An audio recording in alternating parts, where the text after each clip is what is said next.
wabarakatuh. Di sini saya akan sedikit menjelaskan tentang produk olahan pangan oriental.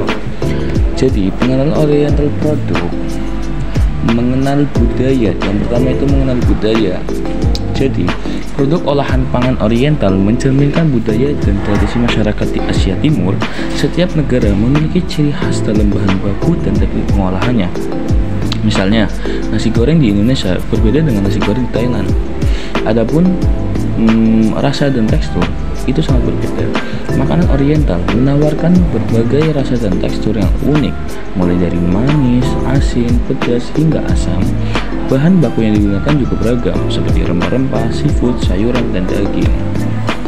Nah, jenis-jenis produk olahan makanan oriental yang pertama itu ada makanan ringan seperti kue keranjang, mochi, dimsum, dan lumpia adalah contoh makanan ringan yang populer. Untuk makanan utama seperti nasi goreng, mie goreng, sate, dan bakmi merupakan makanan utama yang mengenyangkan. Selanjutnya ada minuman. Minuman itu seperti teh hijau, teh oolong, dan jus buah oriental seperti jus mangga dan jus jeruk nipis adalah minuman populer. Adapun makanan olahan lainnya seperti saus teriyaki, kecap asin, dan sambal terasi adalah contoh bumbu dan saus yang sering digunakan dalam masakan oriental. Bahan baku dan karakteristik produk olahan pangan oriental. Bahan baku makanan oriental meliputi beras, gandum, kacang-kacangan, rempah-rempah, seafood, daging, dan sayuran. Setiap bahan memiliki karakteristik unik yang mempengaruhi rasa dan tekstur produk. Untuk karakteristik, ciri khas makanan oriental terletak pada penggunaan rempah-rempah seperti jahe, kunyit, ketumbar, dan kayu manis. Teknik pengolahan pun unik seperti menggunakan penggorengan dengan wajan datar, kukusan, dan oven. Proses pengolahan produk pangan oriental. Yang pertama ada pemilihan bahan baku. Pemilihan bahan baku yang segar dan berkualitas adalah kunci keberhasilan dalam membuat produk olahan pangan oriental. Yang kedua adalah pembersihan dan perajangan. Bahan baku perlu dibersihkan dan dipotong sesuai dengan kebutuhan resep.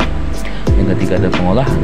Pengolahan dilakukan sesuai dengan teknik dan resep yang benar seperti menumis, mengukus, dan memanggang. Adapun yang keempat itu penyimpanan. Produk olahan perlu disimpan dengan benar untuk menjaga kualitas dan kesegarannya. Selanjutnya adalah kemasan dan pelabelan produk olahan pangan oriental. Yang pertama adalah kemasan. Kemasan yang menarik dan aman dapat meningkatkan daya tarik produk. Gunakan bahan kemasan yang tahan lama dan mudah dibuka. Yang kedua ada pelabelan. Label harus lengkap dan mudah dibaca, membuat informasi penting seperti nama produk, komposisi, tanggal kadaluarsa, dan cara penyimpanan. Yang ketiga ada informasi tambahan. Informasi tambahan tentang nilai gizi, sertifikat halal, dan cara penyajian juga dapat ditambahkan pada label. Selanjutnya ada peluang usaha produk olahan pangan oriental. Yang pertama, permintaan tinggi. Makanan oriental semakin populer di Indonesia sehingga permintaan produk olahannya tinggi. Yang kedua, ragam produk. Berbagai jenis produk olahan pangan oriental dapat dipasarkan, mulai dari makanan ringan hingga makanan utama.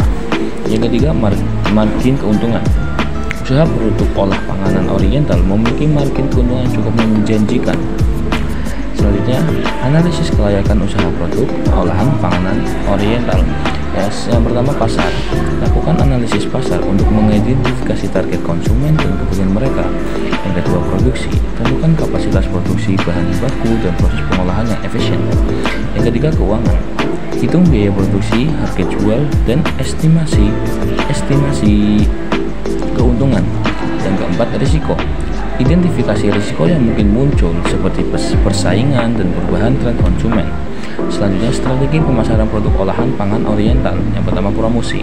Manfaatkan platform digital seperti media sosial dan marketplace untuk mempromosikan produk. Yang kedua, branding.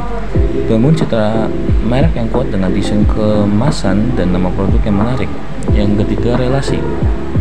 Jalin hubungan baik dengan distributor dan pengecer untuk memperluas jangkauan pemasaran. Yang keempat, customer service. Berikan layanan pelanggan yang baik untuk membangun loyalitas dan kepercayaan konsumen.